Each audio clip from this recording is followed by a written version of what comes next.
were forced off massively to long north rotate, so having to put your finger a little bit further ahead a bit easier. Right, could work out. Could be the perfect time for it, just what the doctor ordered. Yeah, the problem with it is just where they're standing, right? They're in the 13th place spot.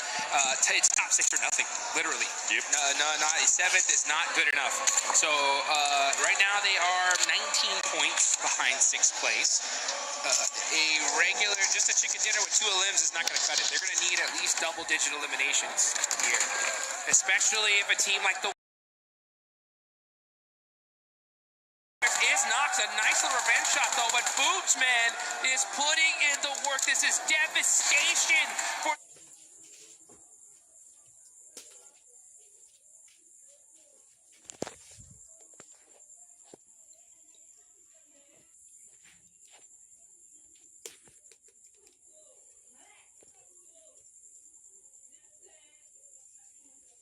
You're down to a solo for either side. This is brutal, Jukes. You know what? It makes sense. It makes sense why GK did that, because they had to see the elimination feed.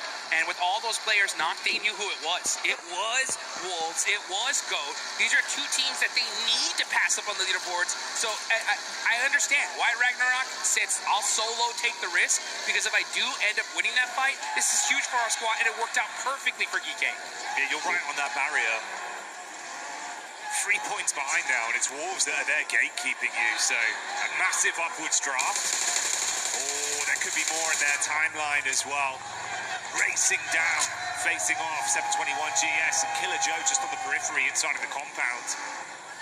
They're going to get themselves into a better situation to get a bit of looting done, play slightly safer off the back of what will be a big crazy start to this game. GK really coming out on top there. 3 eliminations, destroying both the Wolves and GOAT. For a second, I thought the Wolves were going to get away with that.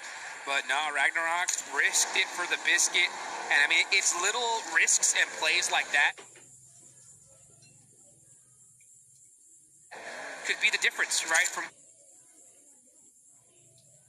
going home or going into the finals. So a huge play for GK. Cannot state it enough.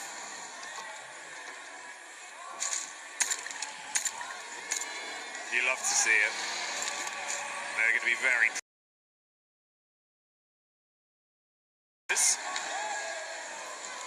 We're starting to get a bit of that speed back as well. With Wolves finally coming alive, this is going to be a head-and-hands moment for both of those squads, knowing you just got to kind of rat this one out now. Have to play really timid. Just think about a long con, see if there's any way you can squeeze points out of it so it's not just a dud game.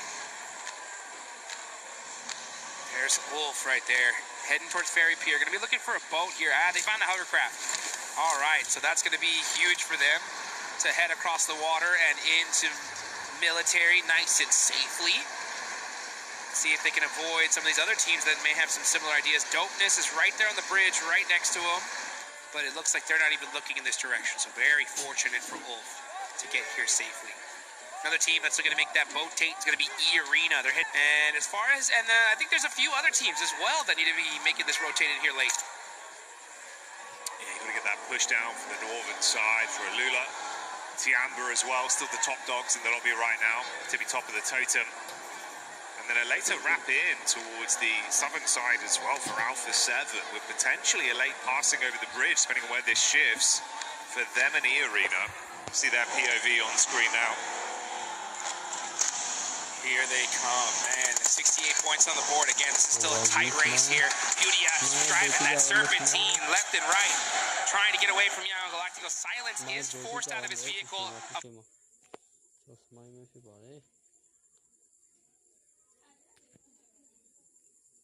Abandoning it on the bridge for now. All right, so he does end up getting there nice and safe. Good rotation for Furia. And they make it safe.